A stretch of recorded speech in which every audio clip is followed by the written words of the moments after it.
Good morning, good afternoon, good evening, no matter where you are in the world. This is Howie, and I'm here to help you win with money. Today is April 12th, 2022. This is the second trading day of week number 15. Market looks great, opening green.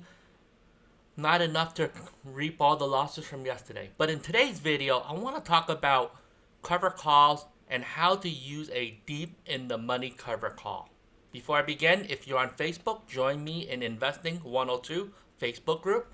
This is where you can learn a lot about investing, and I talk about some more advanced strategies and methods and things that I do. This is level 102. I do post up a lot of my trades, especially option trade, literally 5 or 10 minutes after I do them, so you can see them in this particular Facebook group. So let's go straight to ETrade.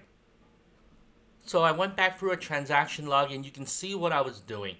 Back about 12 days ago, you see I had a cover call on AMD for $116, and on that same day, I needed to buy another 20 free shares to get myself up to 200 shares. And you can see I paid $109.44 per share. I'm going to open a spreadsheet to help you follow along. So my before position was I had 177 shares of AMD. And then I have one cover call, and you see that I had it on April 1st so it was a 1 day. Basically, I was playing it really short. You see that it was going to expire literally the next day. So I collected it was $18. It wasn't a lot. But then what I decided to do was change my position. Those who trade options know that having odd lots or things that are not in multiples of 100, the rest of those shares are not really doing anything. Sure, you make money if the shares go up, and you lose a little bit of money when the shares go down.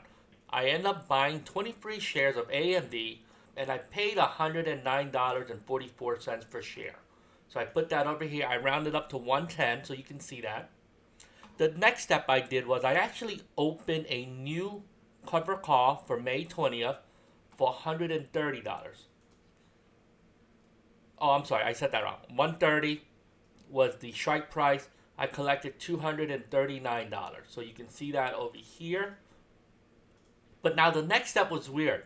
What I ended up doing was I wanted to get rid of that April 1st 116, and I then converted it to go further out into the future, and I use a deep in the money cover call. So now why would I do this? You can see I collected $2,300, but if the shares went up, it's not like you make money. So I'll explain a little bit of that later. And some of it has to do with my position. It has nothing to do with what I paid for this share. My cost basis is less than $95. You can do this if you're trying to protect some of your gains. And this works great if you have a cost basis of like $4, $8, $10. There are people who own Tesla, AMD, or whatever in the single digits. Some people own Microsoft in the single digits. So what I ended up doing was something similar. I wanted to protect some of my gains, but not all of it. So I used one cover call that was deep in the money. And so my after looks like this. And then I still had the 130 strike price. So this one was used to collect some premium, and this one is used so I get some of the cash out of it. Now the goal is to play both sides, and depending on what happened to the share price, you can always roll and adjust the position that you're trying to protect or cover. And I'll show you what I end up doing. As AMD fell, you see what I end up doing? I end up starting to roll this now. I actually rolled this in, and I lowered the strike price. So it was a May 20th. I rolled it in, I collected it, and I rolled it down to 124, and I collected another $23. So by rolling it, I collected another $23. Now I wasn't done yet. The market continued to drop, and literally 3 days later, I rolled it back down again, but not out. I didn't change the date this time, so I left it on a May 6th, and I rolled it to a 120. If you type in AMD today, you see this? AMD actually touched down as low as touched down as low as $96 today. So what I ended up doing was I actually rolled it down, and this is a 120 now. And you can see I collect premium. So this is what I have today. Eventually what I'm going to do is start rolling this up.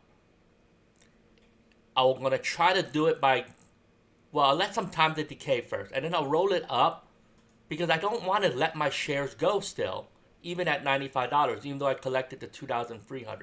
My goal is to sort of use this concept of I want one cover call to be always a little bit under the market price and one above it.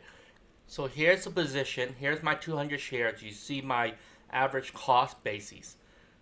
And this is the value from this particular cover call. The value has dropped. I already collected $300 from this cover call, which is even higher than what it shows over here. And if I closed it today, it will only cost me $74 to close. So I collected this much, but I can end it. So I wouldn't want to end it because this is safe for me. I'm going to continue this. Now let's look at this side. What's also interesting is this particular cover call. I collected the $2,322. You see that if I close it today, it's only going to cost me $1,400. But that's not what I want to do. What I want to do is continue to play both sides of it, because the profits you make on one side can really help offset the other side. And you can make money on both sides. Roll it where you can get a credit. So here you can see I'm moving it. You're adding 4 more months back on the time. You collect another $140, but you're adding another $500 potential. Now, this is too early for me to do, so I'm not going to do something like that, because my goal is I'm trying to make as much money as I can. So this cover call was a great play because I extracted $1,000 from it already, right? I collected the 20 free. AMD actually fell. Now, it's not going to fall forever, so I already made some money there. So now my next goal is if AMD rebounds and goes back up, I want to do something like this. If AMD continues to go down, then the value of this particular contract will actually go further down. And at some point, let's say it goes to $92. I may not want to roll up anymore. I may want to stay closer to where the market price is. Because I don't know what's going to happen in the future. I'm going to wait and sit on this particular position for now. By using a deep in the money cover call, I locked in some of the profits. I was able to do so because my cost basis is under 80. I was $15 in the money when I wrote it, and I got the $2,300 for it. And again, this particular contract is now only worth $1,400. So you see how I made money there. But I'm going to let time go on. So this is the beauty of options trading.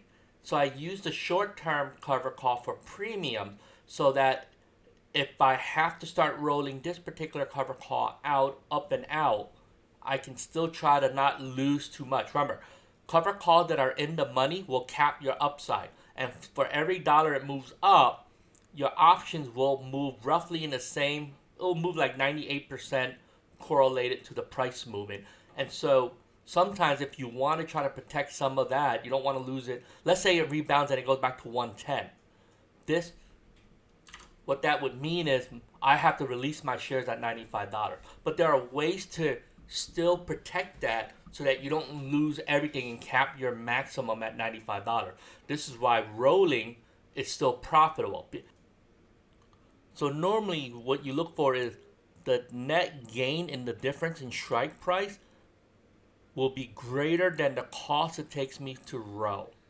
Now in this case, you're getting a credit, but if you were to row, it's kind of hard because I have to use an example that makes sense.